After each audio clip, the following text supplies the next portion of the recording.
Halo, perkenalkan nama saya Sija Sintice. Saya dari Prodi Akuntansi. Di kesempatan kali ini saya akan menjelaskan tentang sumber dana perbankan dan surat-surat berharga. Pertama kita akan membahas sumber-sumber dana perbankan. Apa itu sumber-sumber dana perbankan? Sumber dana bank adalah usaha bank dalam menghimpun dana untuk membiayai operasinya. Hal ini sesuai dengan fungsi bank sebagai lembaga intermediasi. Dana untuk biaya operasi dapat diperoleh dari berbagai sumber, dari titipan masyarakat atau dari lembaga lainnya. Bisa pula diperoleh dari modal sendiri dengan menjual saham bank kepada masyarakat. Sumber dana bank ada 3, yaitu yang pertama dana dari bank itu sendiri. Dana ini adalah sumber dana dari modal itu sendiri, yaitu modal yang berasal dari setoran para pemegang saham. Terdiri dari pertama setoran modal dari pemegang saham, kedua cadangan laba, ketiga laba bank yang belum dibagi. Yang kedua ada dana dari masyarakat. Dana masyarakat adalah dana yang berasal dari masyarakat, baik perorangan maupun badan usaha yang diperoleh dari bank dengan menggunakan berbagai instrumen produk simpanan yang dimiliki oleh bank. Untuk memperolehnya, bank dapat menggunakan 3 macam sejenis simpanan. Yang pertama itu simpanan tabungan, yang kedua simpanan deposito, yang ketiga simpanan giro. Dan yang ketiga yaitu dana dari sumber atau lembaga lainnya. Dana ini merupakan sumber dana tambahan jika bank mengalami kesulitan dalam pencarian sumber dana lainnya. Sumber dana ini bisa diperoleh dari 4 cara, yaitu yang pertama, kredit likuiditas dari Bank Indonesia, kedua, pinjaman antar bank, ketiga, pinjaman dari bank-bank luar negeri, keempat, surat berharga pasar uang atau yang sering disebut SBPU. Selanjutnya, kita akan membahas tentang surat-surat berharga di perbankan.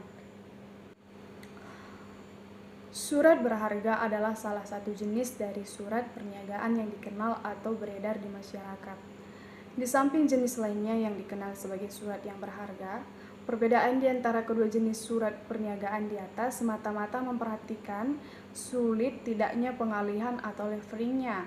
Berdasarkan beberapa referensi yang ada, surat berharga dapat didefinisikan sebagai surat yang memiliki nilai negosiabel dan mudah dialihkan yang oleh penerbitnya sengaja diterbitkan sebagai pelaksanaan pemenuhan suatu prestasi berupa pembayaran sejumlah uang. Fungsi surat berharga dapat dikelompokkan menjadi 2. Yang pertama itu alat pembayaran. Ada contohnya yaitu cek, biliet giro, dan wesel bayar. Yang kedua ada surat bukti investasi yang dibagi menjadi 2, investasi yang bersifat utang dan investasi yang bersifat ekuitas. Ada contoh surat saham. Berikutnya kita akan membahas pihak-pihak yang terkait dengan surat berharga. Ada 7, yang pertama penarik. Penarik merupakan pihak pemilik dana pada rekening yang memerintahkan tertarik yaitu bank untuk membayar kepada pemegang. Yang kedua ada penerbit. Penerbit merupakan pihak yang menerbitkan surat berharga. Yang ketiga ada pemegang. Pemegang adalah pemegang surat berharga yang memiliki hak tagih. Yang keempat ada tertarik. Tertarik merupakan pihak lain yang disebutkan dalam surat berharga sebagai pihak yang akan melakukan pembayaran. Yang kelima ada endosan, adalah pemegang surat berharga sebelumnya yang memindahkan haknya atas surat berharga tersebut kepada pihak yang menerima pengalihan. Yang keenam ada akseptan, adalah pihak yang melakukan akseptasi menerima yaitu mengakui setiap tagihan yang ternyata dalam warkat surat berharga yang diaksep serta berjanji melakukan pembayaran pada waktu yang ditentukan. Dan yang terakhir ada avalis, yaitu adalah penjamin dari penerbit. Selanjutnya ada jenis-jenis surat berharga. Yang pertama itu ada cek. Cek adalah surat perintah dari nasabah, dalam hal ini pemilik dana pada rekening giro kepada tertarik, dalam hal ini bank, untuk membayar tanpa syarat sejumlah dana kepada pemegang pada saat diunjukkan yang berfungsi sebagai alat pembayaran tunai. Yang kedua ada biliet giro. Biliet giro adalah surat perintah dari nasabah pemilik dan dana pada rekening giro kepada bank atau tertarik untuk memindahkan sejumlah dana kepada rekening yang tertera dalam bilet giro. Dana mana yang tidak dapat dicairkan secara tunai. Yang ketiga ada wesel.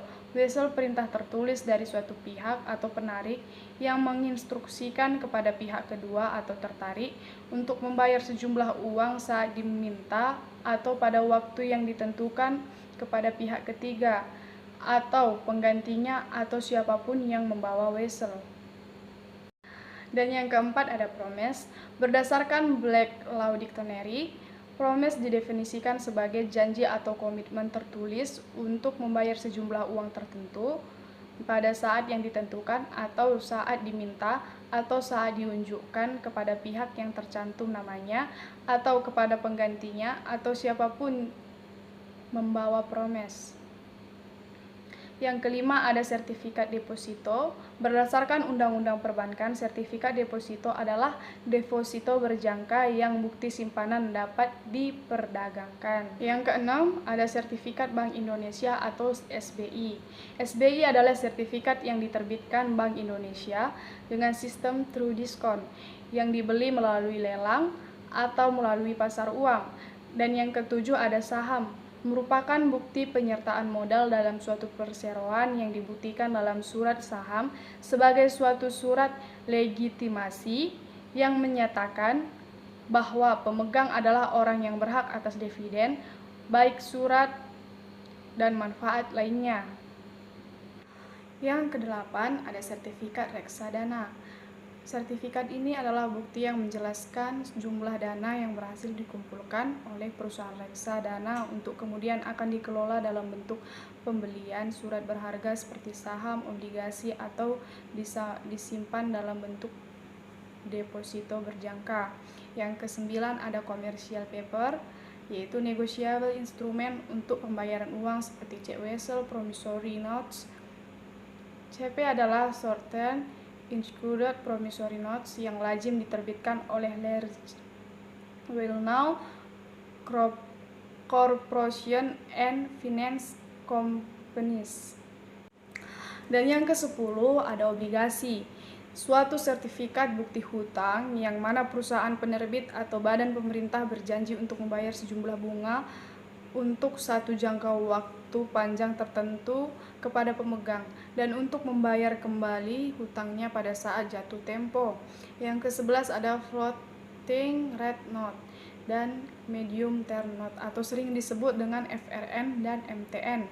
FRN adalah notes dengan bunga float yang lazim diterbitkan dipasarkan di luar negeri, sedangkan atas MTN berlaku tingkat suku bunga fix yang lazim dipasarkan di Indonesia.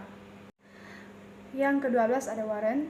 Warrant merupakan sertifikat yang membuktikan kepemilikan hak untuk membeli saham dalam jumlah waktu dan pada harga tertentu. Dan yang terakhir itu ada consignment. Consignment adalah suatu surat bertanggal yang dibuat oleh pengangkut yang menerangkan bahwa ia telah menerima barang-barang atau dari barang-barang dari penerima untuk diangkut ke suatu tempat tertentu dan selanjutnya menyerahkannya kepada orang tertentu, yaitu penerima. Surat mana di dalamnya juga menerangkan mengenai syarat-syarat penyerahan barang-barang dimaksud papanya dapat diperdagangkan. Sekian penjelasan dari saya. Jika ada kesalahan kata mohon dimaafkan. Terima kasih.